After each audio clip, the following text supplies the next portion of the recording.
Boa tarde e feliz sábado. Bem-vindos à Classe VIP. Você, querido, você, querida, estava procurando um canal para estudar a Bíblia, encontrou o Tempo e a História, encontrou a Classe VIP. E você, querido, eu já peço a você que esteja junto conosco e assista a esse canal, e inscreva-se nesse canal, deixe o seu like, deixe comentário para que nós possamos saber em que caminho estamos tomando. E não se esqueça, ore por este canal, porque este canal é um canal para falar de Deus. Aqui é a Classe VIP e você é o nosso convidado especial. Bem, quero que você saiba, querido, que estamos em mais uma temporada e estamos estudando crescendo em um relacionamento com Deus. Hoje nós temos como tema orgulho e humildade. Orgulho e humildade. Bem querido, bem querida, agora você pegue a sua Bíblia para que você possa então acompanhar conosco. Aqui nós vamos agora ler a Bíblia, abrir a palavra de Deus para o verso principal das discussões desta semana. Você abre então em Lucas capítulo 14, verso 11, para que você possa então acompanhar comigo. E antes que a gente então faça uso dessa leitura, eu peço que você incline a sua cabeça para que nós possamos agora fazer uma oração e pedir ao Espírito Santo de Deus a direção. Eterno Deus, eterno Pai, por favor, que o Teu Divino Espírito nos dirija, nos conduza, de tal maneira que aquele que está do outro lado, homem, mulher, criança, adulto, possa entender a palavra de Deus na explanação, Senhor, desta classe, em nome do Senhor Jesus. Amém. Bem, agora então você já está com a sua Bíblia na mão e vamos então ler o texto que diz assim: porque todo o que se exalta será humilhado, e o que se humilha será exaltado. Louvado seja Deus! Deus tem realmente uma mensagem muito especial para você, querido, para você, querida. E esta semana nós teremos então o privilégio, a oportunidade de estudar temas maravilhosos que vai então ser refrigerante para a nossa vida espiritual, trazendo então um grande refrigério para os nossos corações, Bem, o que podemos perceber, queridos, é que tratando-se de orgulho e humildade, é realmente que o ser humano precisa entender, aprender da pessoa que veio a este mundo para nos trazer o exemplo em tudo, Jesus. Bem, querido, todos nós conhecemos alguém que nós achamos que é arrogante, orgulhoso, exaltado. Quem sabe você pode pensar num chefe do trabalho, quem sabe você pode pensar num colega de faculdade, quem sabe você pode pensar num tipo de vizinho, um parente, ou até mesmo alguém mais próximo, um irmão, um cônjuge. Mas sabe, querido, nunca devemos esquecer que esse orgulhoso pode ser eu, pode ser você, pode ser muito mais perto do que pensamos. E é por isso que precisamos permitir que a palavra de Deus nos transforme, para que possamos então representar o verdadeiro caráter de Cristo. Bem, nós temos alguns temas a estudar. O primeiro desses subtemas, é aprisionado pelo orgulho. E aqui, queridos, nós temos a discutir sobre o conceito de orgulho. Alguns pensam o orgulho como uma coisa boa.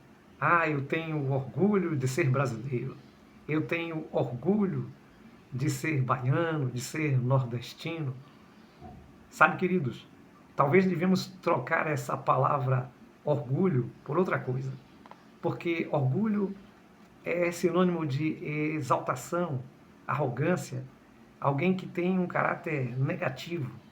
E quando usamos essas frases que eu acabei de mencionar, nós não queremos dizer exatamente isso. Nós queremos dizer, na verdade, que nós gostamos, nós somos felizes por ser assim. Então precisamos usar então a palavra de maneira certa e entender que orgulho não é um conceito bom. Bem, precisamos também entender de onde se originou o orgulho. Bem, o orgulho, a exaltação, ela provém de Satanás. A Bíblia, ela nos orienta, queridos, que o orgulho vem do inimigo, que é ele que é o pai do orgulho, o pai da mentira, de tudo aquilo que não é bom, da soberba. Lá em 1 João, capítulo 2, verso 15 e 17, diz que tudo isso procede do mundo. O orgulho, a soberba, tudo isso procede do inimigo. Conhecemos a história do inimigo que realmente ele quis se exaltar e ultrapassar ali a vontade e o limite de Deus. Aliás, a história bíblica em Isaías 14 e Ezequiel 28 se aprofunda em dizer que, na verdade, ele queria o lugar de Deus. E o seu orgulho e exaltação foi que levou à queda. Mas também, às vezes, temos uma impressão negativa das coisas e a gente precisa entender por que não devemos ser orgulhosos. Não devemos ser orgulhosos, queridos, porque tudo que temos e somos pertence a Deus. E o único que pode realmente mudar a nossa vida é Ele, o nosso Criador. Devemos então ser felizes por termos a oportunidade de conhecer a Deus, nosso Criador. Bem, o outro subtema que nós trazemos aqui essa semana é: conheça a si mesmo. Você conhece a si mesmo? Você sabe seus limites? Você já entendeu quais são os seus pontos fortes e os seus pontos fracos?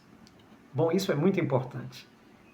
A Bíblia nos conta uma história interessante baseada em Lucas capítulo 18, verso 9 a 14, de que havia então dois homens, um era fariseu e o outro era publicano.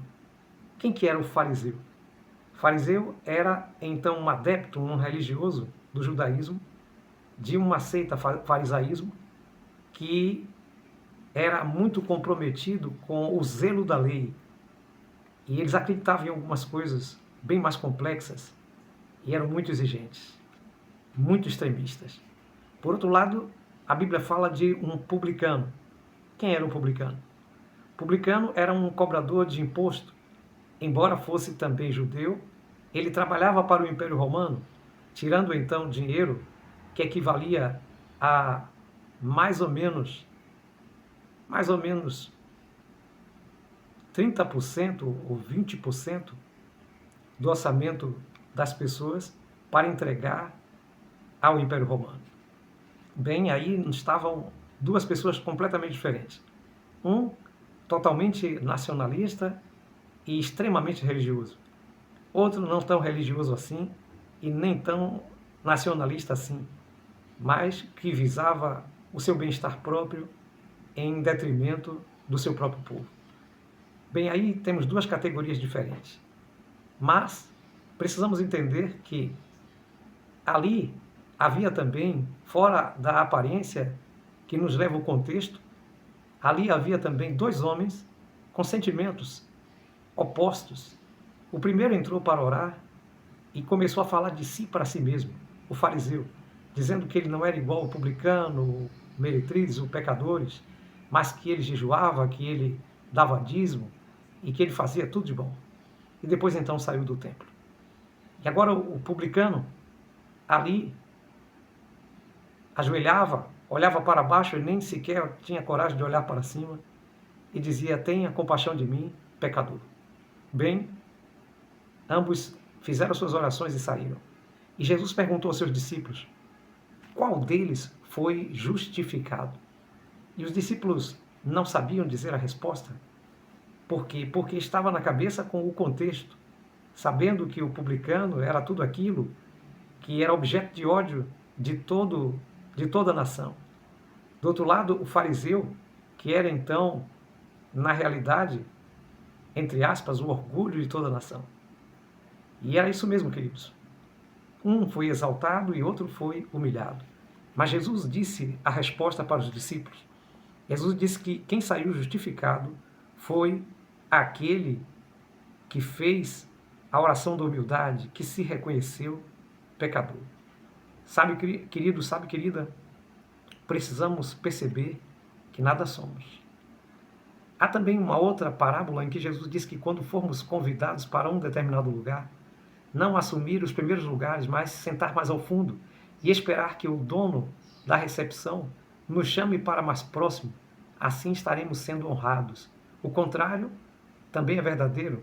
Se estivermos nos primeiros lugares e o dono tiver um convidado mais honrado que nós, vai mandar que se sentemos ao fundo e assim estaremos humilhados. Portanto, Jesus concluiu que aquele que se humilha será exaltado e aquele que se exalta será humilhado. Bem, entendemos que precisamos ser humildes. Deus não pode salvar a ninguém que não se reconhece como pecador. Sabe, querido, sabe, querida, a explicação para a autojustiça é o não conhecimento de Deus. Mas a palavra de Deus diz, na carta de 1 Pedro, capítulo 5, versículo 5, que Deus se opõe ao orgulhoso, mas Ele concede graça aos humildes. Que Deus conceda graça também a você. O próximo subtema que temos a discutir é Moisés, servo humilde. Naturalmente, nos lembramos de Moisés que falou com Deus, nos lembramos de Moisés que pegou as tábuas do mandamento, Moisés que atravessou o Mar Vermelho e muitas coisas boas e poderosas nos lembramos de Moisés. Mas às vezes esquecemos que Moisés foi realmente criado como egípcio, filho de Faraó. Que Moisés foi criado em toda a ciência e todo o conhecimento das coisas egípcias. Moisés era conhecedor da religião. Moisés era conhecedor da arquitetura. Moisés era conhecedor da escrita. Moisés era conhecedor da arte de guerra egípcia. Moisés era um príncipe. E sabe, queridos, em algum momento da vida, Moisés teve que fazer uma grande escolha. O escritor de Hebreus, no capítulo 11, do 24 a 26, nos diz que Moisés preferiu ou escolheu passar dificuldade com o povo de Deus do que ser chamado filho da filha de Faraó e desfrutar de todos os benefícios e conforto que era oferecido no Egito. Moisés fez uma escolha da humildade. Moisés pode ser considerado um servo humilde. E aquele homem, queridos, que no princípio poderia ser um guerreiro, do ponto de vista dos egípcios, se tornou, como diz a Bíblia, o homem mais manso da terra, conforme também é descrito no texto bíblico de Números, capítulo 12, verso 3. Sabe, querido, sabe, querida, Deus espera de nós uma entrega para que possamos reconhecer a verdadeira humildade, para que possamos desfrutar da verdadeira bênção de Deus. E para isso precisamos jogar por terra o orgulho, a altivez e a exaltação. O próximo subtema a discutir é o pecado mais ofensivo. Bem, já falei para você, querido, já falei para você, querida, que Jesus orientou os seus discípulos com respeito à humildade. De tal forma que Lucas, capítulo 22, de 24 a 27, nos conta que os discípulos vinham então discutindo sobre quem deveria ser o maior, quem deveria então ocupar o cargo melhor entre eles, nos discípulos, porque sonhavam com o reino terrestre, Jesus sendo seu rei e eles sendo seus ministros. E ali então Jesus disse: olha, aqueles que militam com reinos desse mundo, eles usam esses critérios, mas esse critério não é usado para o reino dos céus. No reino dos céus é diferente. Vocês precisam se humilhar para que vocês recebam bênção. E quem não se tornar, pegando então uma criança no colo, Jesus disse, quem não se tornar como uma criança, jamais então entrará, verá ou participará do reino de Deus. Ali, queridos, Jesus deu uma verdadeira lição de humildade, mostrando que a verdadeira grandeza está em se entregar a Deus. A verdadeira grandeza está em não permitir o orgulho, mas que o seu coração seja humilde como o de uma criança, para aprender de Deus e fazer a sua vontade. Bem, a parte de quinta-feira, nós temos aqui, queridos, contemplá-lo. E aí nós temos, queridos, Lucas capítulo 22, verso 27. E aqui nós temos a mensagem principal que Jesus traz a seus discípulos, é sobre a questão do exemplo. Jesus procurou ser o exemplo em tudo. E nós precisamos então seguir o exemplo de Jesus. Satanás, segundo os profetas Isaías e Ezequiel, diz em seu coração: subirei acima das mais altas nuvens e colocarei meu trono e serei semelhante ao Altíssimo. Ele queria então subir e se tornar então poderoso como é Deus. Ele queria ser semelhante a Deus em poder, não semelhante a Deus no caráter. Mas o que a Bíblia nos diz, o apóstolo Paulo, descrevendo sobre Jesus, em Filipenses, capítulo 2, de 3 a 8, nos diz totalmente diferente. Diz que Jesus, subsistindo na forma de Deus, não tomou por usurpação ser igual a Deus, mas foi humilde, a ponto de que desceu do céu e veio para essa terra e se humilhou a ponto de aparecer aqui em figura humana, se tornou como um de nós. E se humilhou mais ainda quando foi então morto, e mais humilhado ainda com a morte de cruz, que era a morte dos marginais mais perversos. Então Jesus é o nosso verdadeiro modelo. Ele, e mais ninguém, queridos, é o nosso exemplo. Enquanto o inimigo queria subir, se exaltar, se orgulhar, tornar-se totalmente arrogante, do outro lado nós temos Jesus, que era todo-poderoso e se tornou um de nós, se humilhou a ponto de receber a morte de cruz em nosso lugar. Por isso devemos aprender, queridos, que entre o orgulho e a humildade, Deus quer que escolhamos a humildade e possamos aprender dele. Foi o próprio Jesus que disse: vinde a mim, todos vós que estáis cansados e sobrecarregados, tomai sobre vós o meu jugo, porque sou manso e humilde de coração, e aprendei de mim, porque o meu jugo é suave, o meu fardo é leve. Então Jesus, ele mandou aprender dele, porque ele era manso e humilde de coração. Bem querido, bem querida, você também deseja ser manso e humilde de coração? Você também deseja encontrar-se na mesma condição em que Jesus quer que você se encontre? Se é esse seu desejo, diga amém, eu quero, e ore comigo. Eterno e bondoso Deus, pedimos que o Senhor trabalhe nesta vida, este homem, esta mulher. Pedimos que o Senhor trabalhe poderosamente nesse estudo que acabamos de fazer da Tua Palavra e que nós possamos aprender a verdadeira lição de humildade. O exaltado será humilhado e o humilhado será exaltado no reino de Deus. Nos ajuda, Senhor, a ser humildes para então entrarmos nos portais celestiais em nome de Jesus. Que Deus te abençoe. O estudo que fizemos aqui não substitui o seu estudo pessoal. Debruce sobre a Bíblia, abra a sua lição e estude bastante para que você possa estar crescendo em um relacionamento com Deus. Até o nosso próximo encontro. Desejo a você um bom resto de sábado e uma feliz semana. Forte abraço.